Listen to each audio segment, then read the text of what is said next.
Hi folks, part of the reason of you purchasing this book was to find out what multi-tiered systems of support is.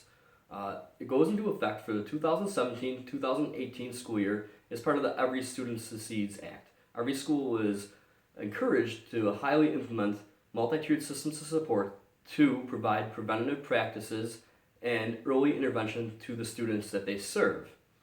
So what does that look like? Well, it looks like this.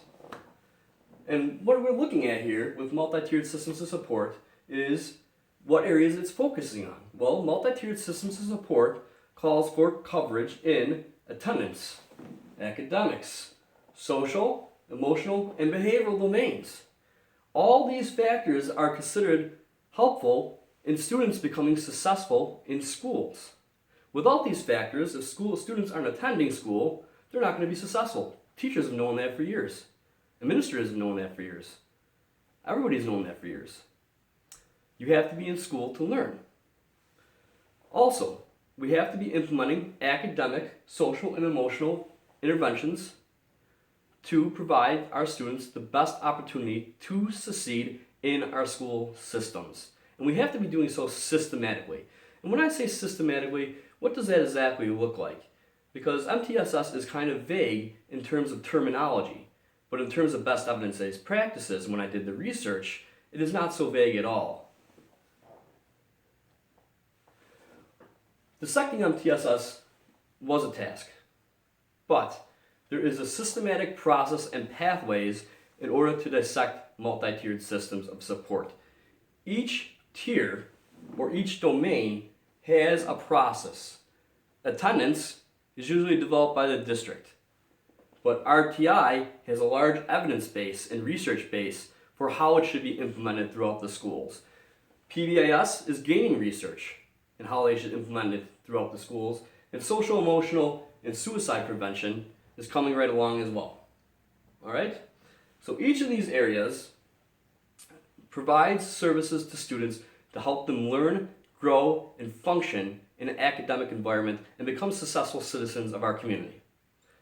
Through this system, and through breaking down this system, we have steps to implementation. For example, RTI, I'm not sure if you could read this, but it states, Tier 1, implement core curriculum. Differentiate and reteach critical components of instruction. Meet with the PLC team, conduct and evaluate universal screening.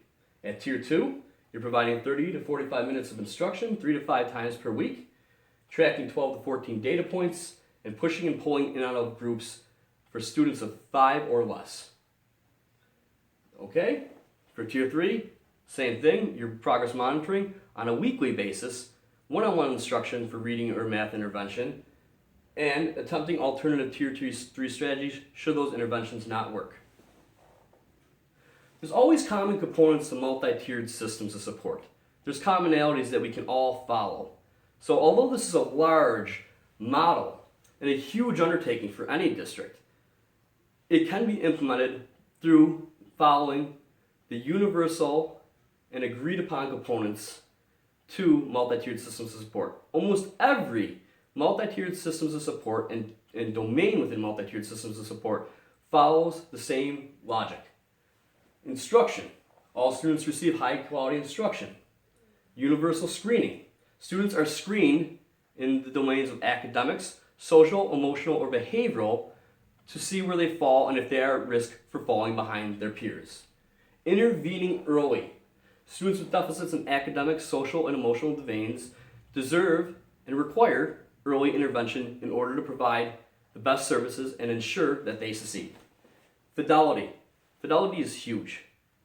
Without these interventions being implemented with fidelity and accuracy and oversight from a school psychologist often, the interventions are likely to fall through the cracks, and the student may not be as successful as he or she would had the intervention been implemented correctly with fidelity. The last part is database decision making. Data is collected from multiple sources to make informed decisions about the student's progress. All right, so I'm not just looking at universal screening data or progress monitoring data. I'm also talking about maybe observations of the student that the parent provides or that the teacher provides, maybe self-report from the child, Maybe I'm using state assessments to look at that too. So we have a large access of information and data points to access to show that the student is lagging behind his or her peers. Without that information, we can't prove whether the student is lagging behind his or her peers because we don't have a large amount of data and data set. So what areas does MTSS focus on? Well, let's look at it in more detail. Because what we're going to do right now is we're going to look specifically at how a tier in academic works. Oh, I'm just going to stop it right there.